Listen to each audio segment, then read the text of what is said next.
Dear student, हम लोग आज एक नया टॉपिक शुरू करने जा रहे हैं। वो टॉपिक है मुगल स्थापत्य यानी मुगल आर्किटेक्ट। मुगलों का जो राजनीतिक प्रयास था वो पूर्व के शासकों से काफी सफल रहा, क्योंकि मुगलों ने एक बहुत बड़े क्षेत्र पर शासन किया और सिर्फ बहुत बड़े क्षेत्र पर शासन ही नहीं किया बल्कि शांतिपूर्ण ढंग से शासन किया।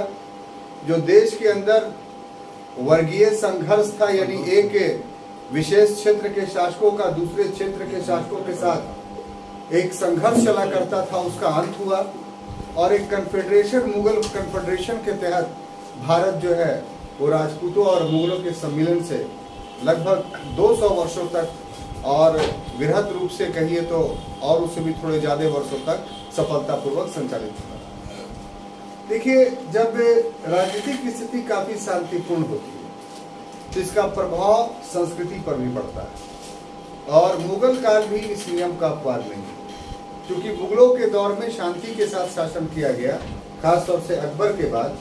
तो ऐसी परिस्थिति में जो राजस्व की प्राप्ति हुई, ये जो शांति स्थापित रहा, उसके कारण से सांस्कृतिक क्षेत्र में कल्चरल एरियाज में बहुत ज्यादा डेवलपमेंट हुआ। उसी कल्चरल एरियाज का, उसी सांस्कृतिक क्षेत्र का एक भाग है स्थापत्य यानी आर्किटेक्ट, जिसका अध्ययन आज हम लोग करने जा रहे हैं।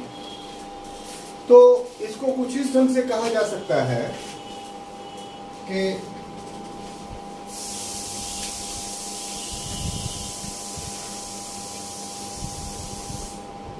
मुगल साम्राज्य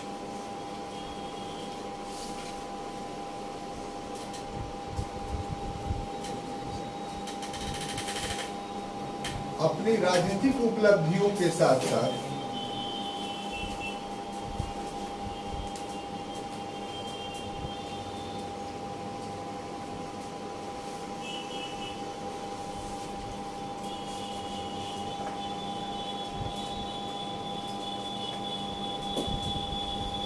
सांस्कृतिक उपलब्धियों के लिए भी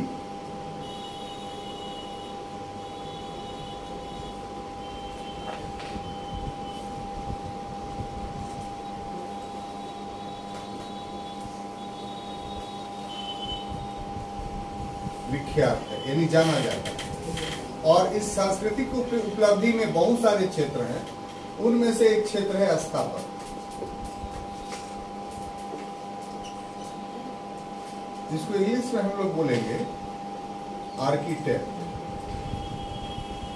अब देखिए, जहां तक मुगल स्थापत्य का प्रश्न है तो ये मुगल स्थापत्य विभिन्न स्थापत्यों से प्रभावित था।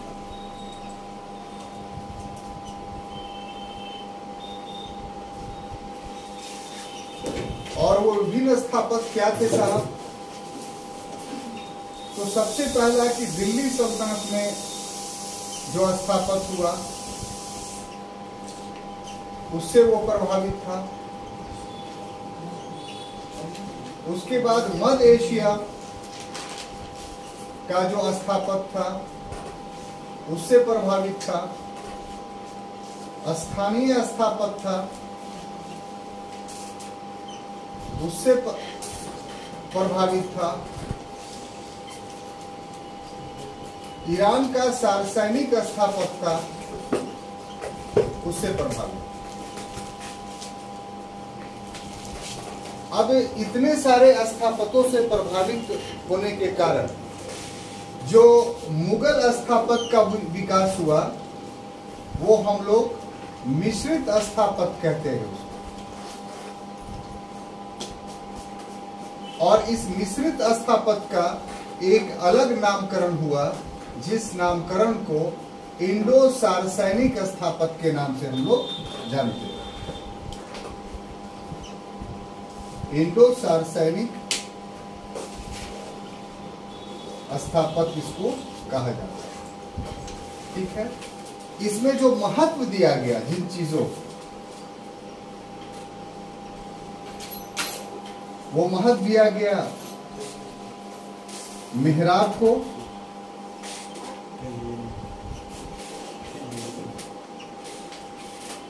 गुंबद को, मीनार को, उसके बाद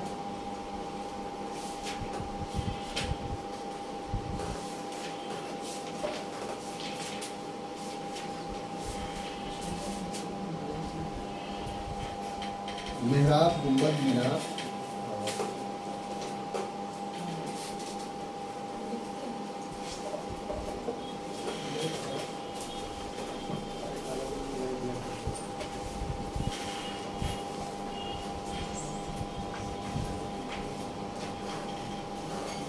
बीम,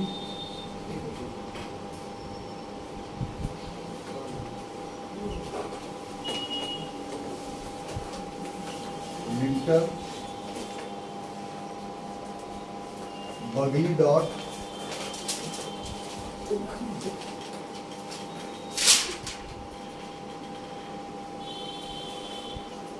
प्लास्टर,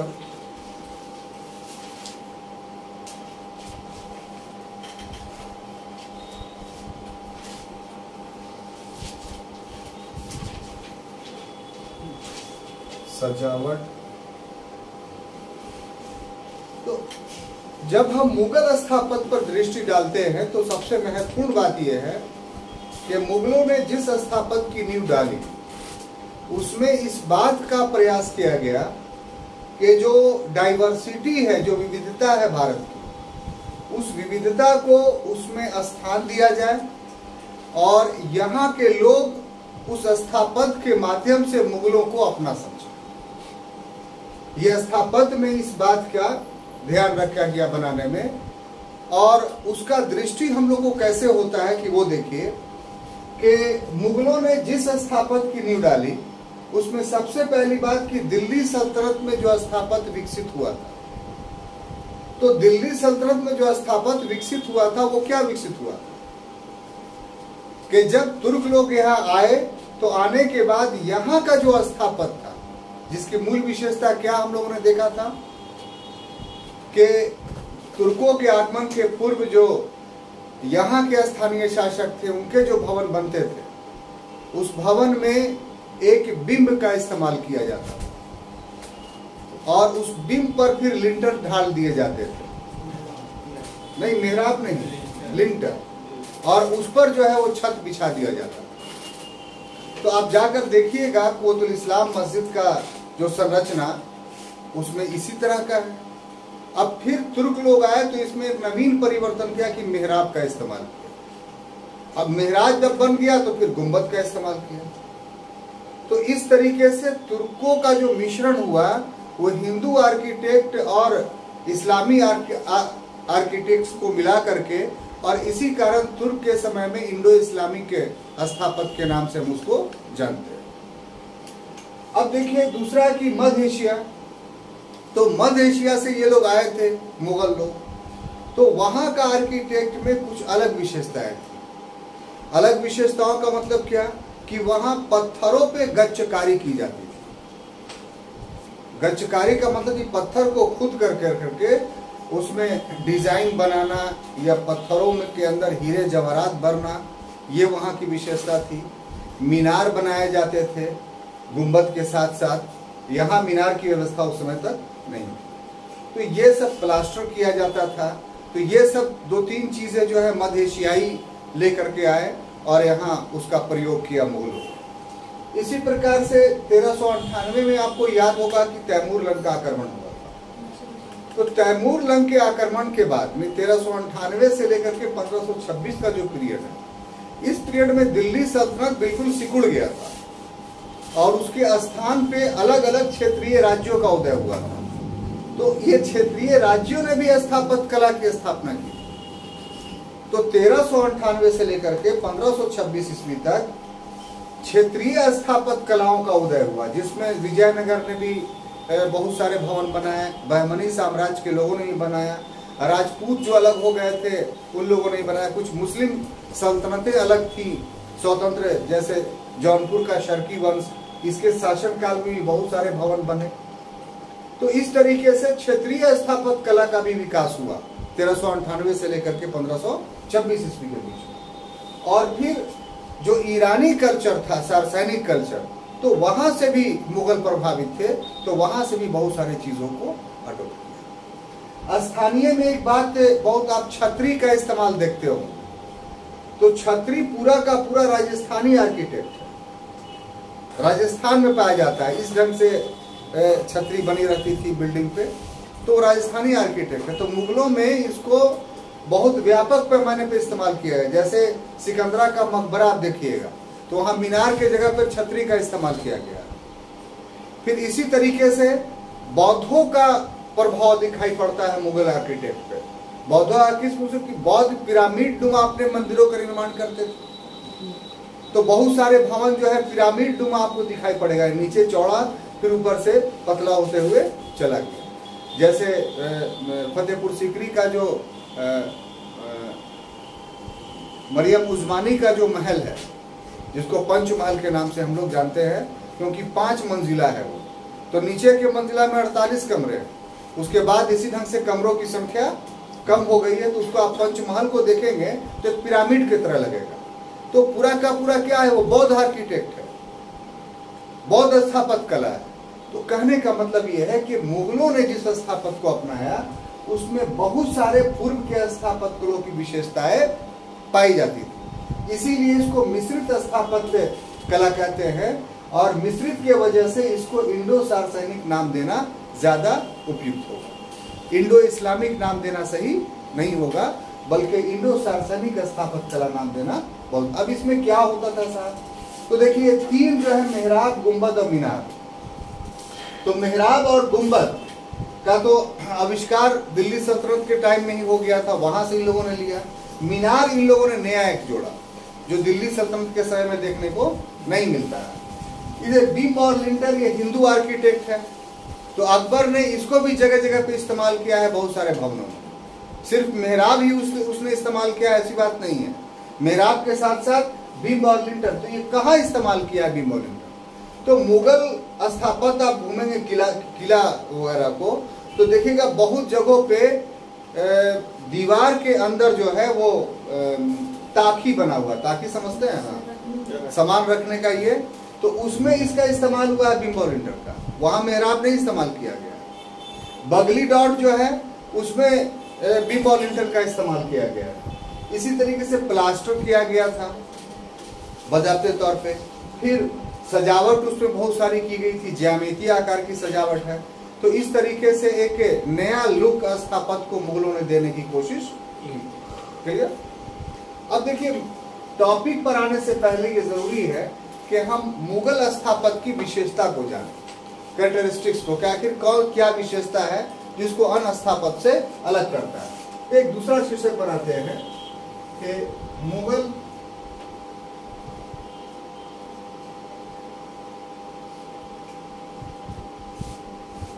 स्थापत्य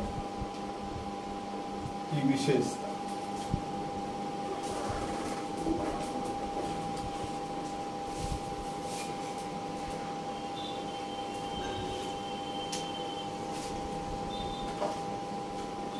इसमें देखिए साहब, पहली विशेषता जो मुगल स्थापत्य की है वो ये कि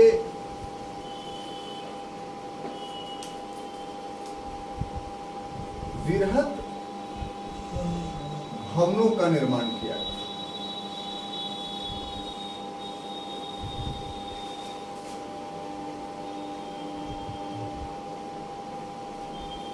और इस भवन में जो शामिल थे, किला शामिल था,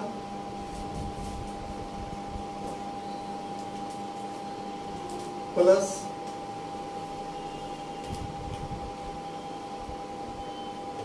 किले के अंदर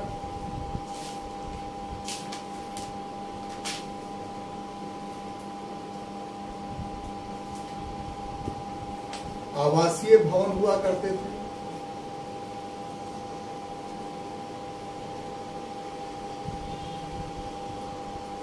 प्लस किले के अंदर मस्जिद हुआ करता था। इसके अतिरिक्त मकबरा हुआ करता था। इसके अतिरिक्त पुस्तकालय हुआ करता था।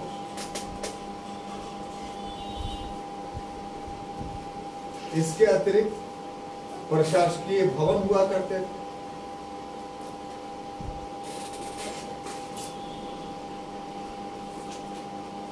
तो पहली विशेषता यह है मुगल स्थापत्य कला का कि अभी तक जो स्थापत्य कला डेवलप हुआ था वो कोई एक बिल्डिंग एक विशेष उद्देश्य के लिए अलग अलग बनाई जाती थी।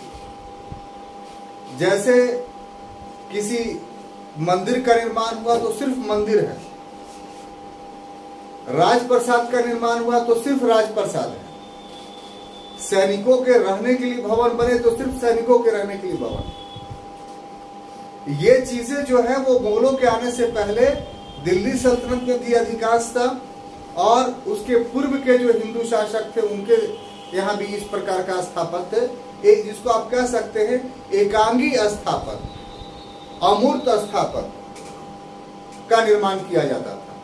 मुगलों ने सर्वांगीण और मूर्त स्थापत्य का निर्माण किया। सर्वांगीण और मूर्त स्थापत्य का क्या माने, टोटलिटी लिए हुए आर्किटेक्ट था ये और कंप्लीट आर्किटेक्ट था। वो कैसे कि जिन जिन चीजों की उन्हें आवश्यकता थी वो सभी चीजें एक ही स्थान पे वो लोग बना दिया करते और उसको एक किला का रूप दे दिए। तो किला का जो रूप दिया देते थे वो, तो किला का मतलब क्या है कि पूरा चारों तरफ से ऊंचे बाउंड्री से उस स्थापत्य को घेर देना और उसमें वृहद प्रवेश द्वार का निर्माण। इतना वृहद प्रवेश द्वार कि उससे बड़ा बड़ा हाथी भी और तोप भी जो है अंदर चला जाया करता था। और उस किले का प्रवेश द्वार के अतिरिक्त और बाकी जितना क्षेत्र था उसमें एक सुई भी प्रवेश नहीं कर सकता था। बाउंड्री इतनी मोटी और इतनी सुदृढ़ होती थी। और यही नहीं, सुरक्षा के दृष्टिकोण से आप देखिए कि हर किले के बाहर में एक उसके बाहर में नहर का निर्माण कर दिया जाता था जिसमें पानी भरे होते थे और उस पानी में मगरमच्छ तैरता रहता। यानी कोई भी अगर व्यक्ति चाहे तो मुख्य प्रवेश द्वार के अतिरिक्त अगर पानी में घुस करके किला पर चढ़ना चाहे तो फिर ये संभव नहीं। तो इस प्रकार से किला एक सुदृढ़ दुर्ग के रूप में काम करता। जो राजपूत लोग बड़े बड़े ऊंचे ऊंचे पर्वतों पे किला बनाया करते थे, तो मुगलों का किला वैसा कुछ किला है जैसे अजमेर का किला है तो पर्वत पे बना हुआ है, वो एक बात अलग है। लेकिन अधिकांश किले जो है भूमि पर है, जमीन पर है। तो जमीन में सुरक्षा के दृष्टिकोण से यही इंतजाम था कि खूब ऊंची बाउंड्री होती थी, उसकी बाउंड्री के बाहर जो है वो नहर बना दिया जाता था जिसमें पानी भरे होते थे और घड़ियाल रहता था, मगरमच्छ रहता था। और वो जो इलाका था ऊपर में बाउंड्री के, वो ऐसा कि उस पर गाड़ियां चल सकती थी, तो उस पर बुर्ज बनाते थे और भी बहुत सारे बंदूक चलाने का, तोप चलाने का जगह रहता था जहां से जो है वो बाहर के आक्रमण को झेला जा सकता था, ये रोका जा सकता। इस संरचना को जो मैंने बताया अभी, इसी को हम लोग क्या बोलते थे, किला। अब किले के अंदर बहुत सारे आवासीय भवन थे। राजा का अलग भवन था, मंत्री का अलग भवन था, या और जितने लोग थे प्रशासनिक वर्ग के लोग उनके अलग भवन थे। सेना के रहने के लिए भी कमरे बने होते थे। फतेहपुर सीकरी में आप जाइएगा तो किला में घुसते के साथ आपको सैनिकों के रहने के लिए आवास मिलेगा। कारखाना बनाने के लिए जो कारखाना होता था जिसमें मुगलों के सामान बनते थे, उसके लिए बड़े बड़े हॉल आपको मिलेंगे। इसके अलावा प्रशासकीय भवन भी था। प्रशासकीय भवन में क्या भाई, तो दीवाने आम बहुत बड़ा भवन था, दीवाने खास, ये सब बाद में पढ़ाएंगे हम लोग। इसके अलावा जो है दीवाने आम, दीवाने खास के अतिरिक्त जो था वो और भी ज्योतिषी की बैठक अकबर ने बनाई थी, कोषागार बनाया था जहां उसका पैसा वगैरह रहता था। तो सारी चीजें जो है किले के अंतर्गत पाई जाती। ये सबसे यानी एक एकीकृत इकाई था मुगलों का किला, जिसमें सारी प्रकार के स्थापत्य आपको देखने को मिलता है। ऐसा पूर्व में किसी भी शासन काल में हम लोग को देखने को क्लियर। अब देखिए साहब, दूसरी विशेषता जो थी इसकी वो ये कि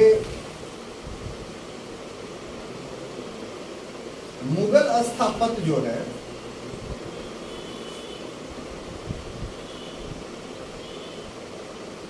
आयोजन,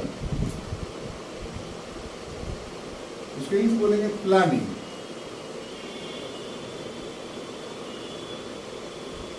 के तहत बनाया जाता था।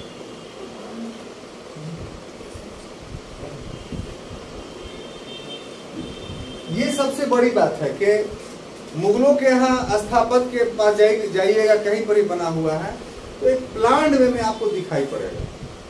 प्लानिंग क्या कि कितनी लंबाई कितनी चौड़ाई होनी चाहिए, रास्ते कैसे होने चाहिए, कौन कौन से भवन किस जगह पर रहेगा, सूरज का प्रकाश आएगा तो उसका प्रयोग ये भवन कैसे करेंगे।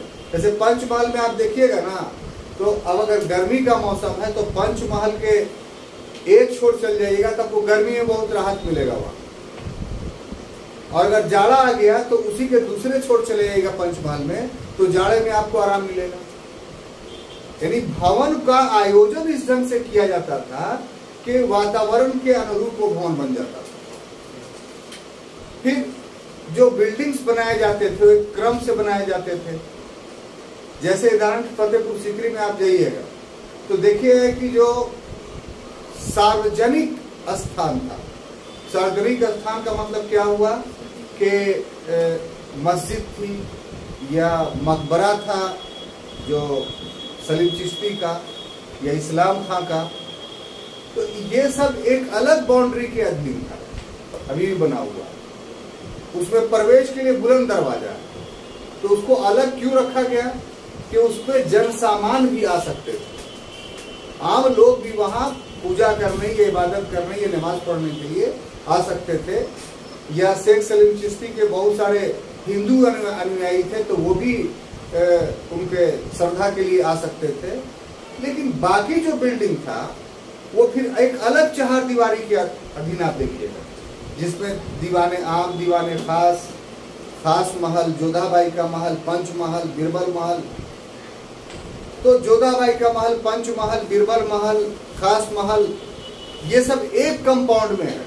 और दीवाने खास, तो इसमें सिर्फ जो प्रशासनिक वर्ग या रहने वाले जो लोग थे किले में वही इसमें रह सकते थे। और दीवाने आम इस ढंग से बनाया गया था कि उसका प्रवेश द्वार इन भवनों के अंदर से भी हो, और जो आम लोग आए यानी मनसबदार या दूसरे जगह के राजा, तो बाहर से उनका प्रवेश द्वार था।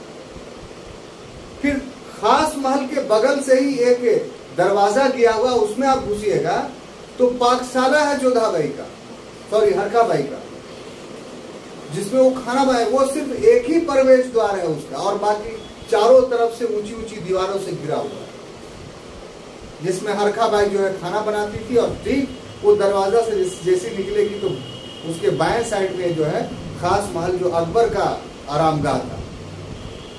तो इस तरीके का एक आयोजनबद्ध तरीके से सारे बिल्डिंग बने हुए। जबकि अगर दिल्ली सल्तनत में आप देखिए तो उसका एक चीज आपको एग्जांपल देते हैं।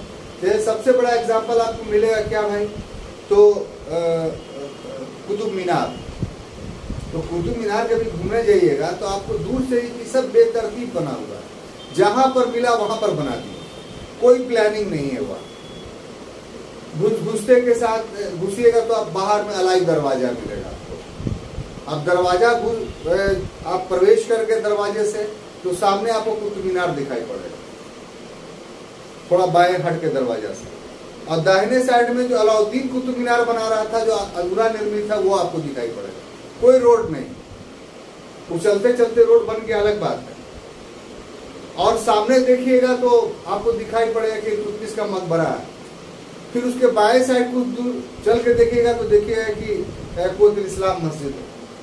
और फिर कुतुब इस्लाम मस्जिद से घुस करके अंदर पीछे में जाइएगा तो आपको चंद्रगुप्त द्वितीय विक्रमादित्य का जो है वो जो लोहे का स्तंभ है वो आपको दिखाई पड़ेगा। तो इस तरीके से बेतरतीब से बनाई गई इमारतें आपको नजर आएंगी। पहली बार मुगलों ने जो है वो एक सिस्टमेटिक वे में आयोजन के तहत जो है वो अपने स्थापत्य का निर्माण किया। अगर कोई एकांगी स्थापत्य भी है दिखाएंगे, आपको बाद में पढ़ाएंगे। जैसे एकांगी स्थापत्य, मान लीजिए सिकंदरा में अकबर का मकबरा या हुमायूं का मकबरा, ये सब एकांगी है, सिर्फ मकबरा है। लेकिन इस मकबरों में भी आयोजन है। क्या आयोजन है तो वो जब पढ़ाएंगे तो उसे मुझ पर डिटेल्स में बताएंगे। यहाँ संक्षेप में विशेषता में ये बात मान लीजिए कि मुगल जो भी स्थापत्य बनाते थे वो सब प्लान के थे, उनकी प्लानिंग होती थी कि कैसे हो। इसी प्लानिंग का एक अंश आपको दिखाई पड़ता है तीसरी विशेषता में कि मुगल स्थापत्य में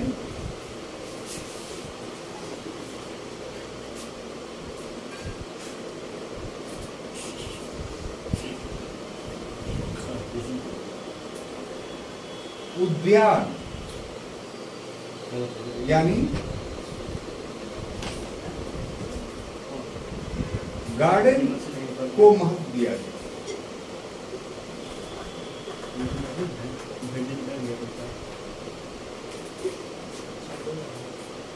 और इसका जो जनक था ना मुगल उद्यान का, वो बाबर था। तो मुगल स्थापत्य की एक तीसरी विशेषता ये है कि उन्होंने बिल्डिंग बनाने से पहले उद्यान बनाया या तब गार्डन बनाया।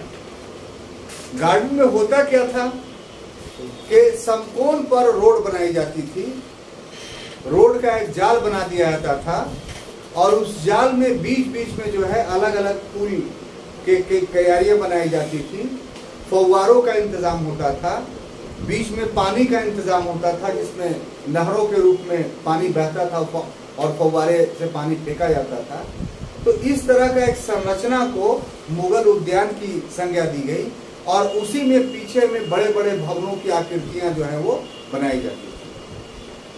तो इस प्रकार की संरचना मुगल उद्यान के बीच में कोई मुगल स्थापत्य का बनना जो है वो एक विशेषता थी, जिसका जनक जो था वो बाबर। बाबर जब भारत में आया तो उसको बहुत कम समय मिला, लेकिन उसने मुगल उद्यान की नींव डाल दी। उसने 2 जगह मुगल उद्यान का निर्माण करवाया था, एक दिल्ली में और दूसरा आगरा में। जब वो मरा था तो सबसे पहले आगरा के उद्यान में ही उसको दफनाया गया था, लेकिन बाद में उसकी वसीयत के मुताबिक उसकी बीवी जो थी वो उसको ले जाके काबुल में उसके शव को जो है फिर जाके दफनाया। तो इस तरीके से मुगल का स्थापत्य कहीं भी बना, चाहे एकांगी रूप में बना या संपूर्ण रूप में बना, हर जगह मुगल उद्यान बनाया गया, यानी गार्डन बनाया गया। बिना गार्डन के मुगल स्थापत्य नहीं बना। क्लियर?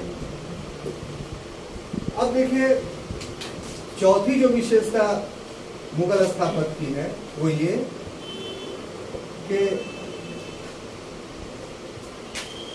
बड़े बड़े पत्थरों का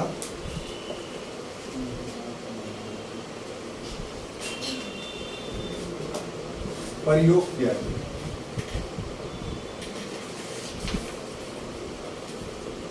इन पत्थरों में लाल प्लस सफेद पत्थर।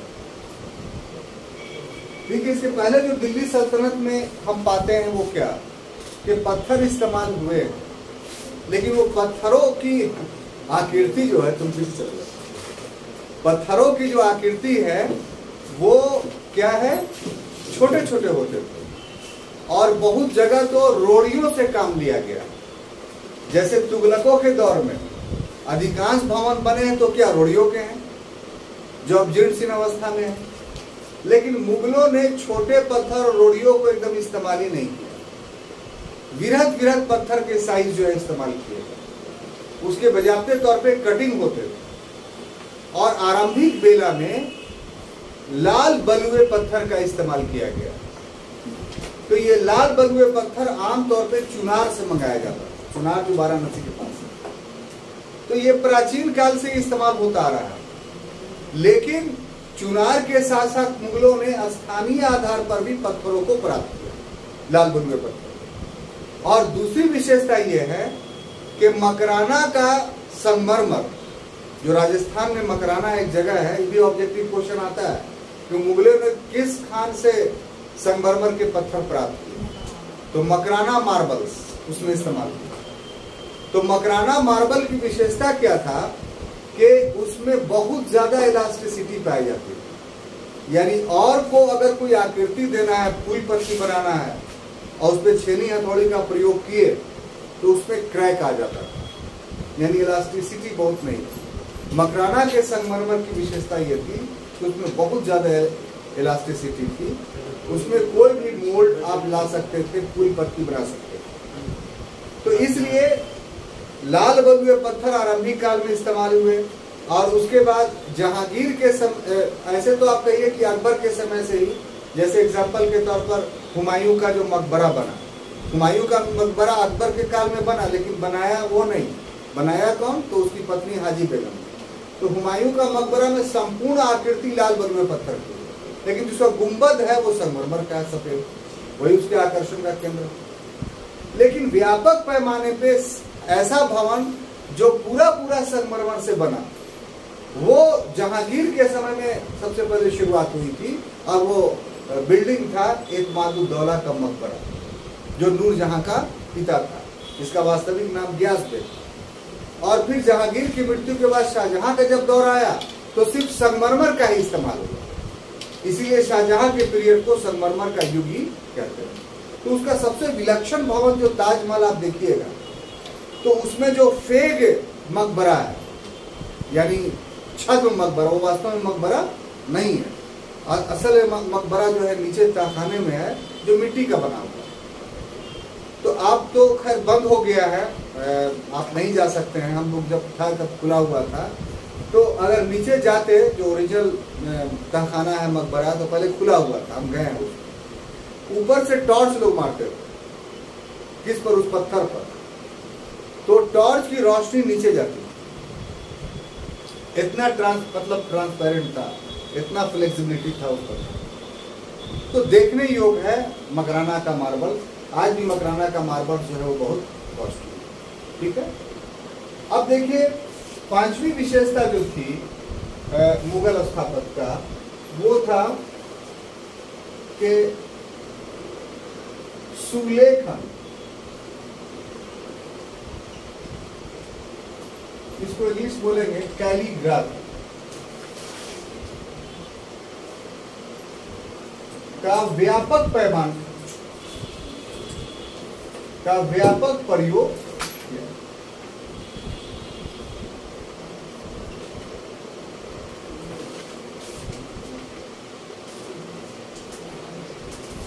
तो सुलेखन क्या है? किसी भी भाषा को, किसी भी लिपि को अच्छे ढंग से लिखने को सुलेखन बोलते हैं। तो ये एक प्रकार का आकर्षण का केंद्र होता है। आप भी मान लिया किसी कॉपी में कोई बहुत अच्छा राइटिंग से लिखता है, तो आप आकर्षित, पानी बाहर में हो रही, तो आप जो है आकर्षित होते हैं उससे, कितना खूबसूरत राइटिंग। किसी जगह पर बोर्ड बहुत आकर्षक ढंग से लिखा हुआ है, तो इसी को कैलीग्राफी या सुलेखन बोलते हैं। तो मुगलों ने सुलेखन के लिए अरबी भाषा को चुना। तो आपको ये ध्यान देना होगा यहाँ पर कि अरबी भाषा का मतलब कुरान की आयतें ही सिर्फ नहीं लिखी रहती। कुरान की आयतें मस्जिदों में जो बनी हुई है उसमें लिखा रहता था, लेकिन और जगहों पे जो है वो अरबी फारसी की आयतें जो लिखी रहती थी या जो सेंटेंस लिखा रहता था, उसका उद्देश्य था कि किसने बनवाया, कब बनवाया, किस लिए बना। तो उसको इस ढंग से लिखा जाता था ना कि देखने में आकर्षण लगता था। तो कैलीग्राफी सुलेखन का प्रयोग तुर्कों ने भी किया है, ऐसी बात नहीं, लेकिन जितना अच्छा प्रयोग मुगलों ने किया उतना अच्छा प्रयोग तुर्कों ने नहीं किया। अब उसके बाद छठा जो इसकी विशेषता ये थी कि साहब ज्यामितीय आकृतियों का प्रयोग किया।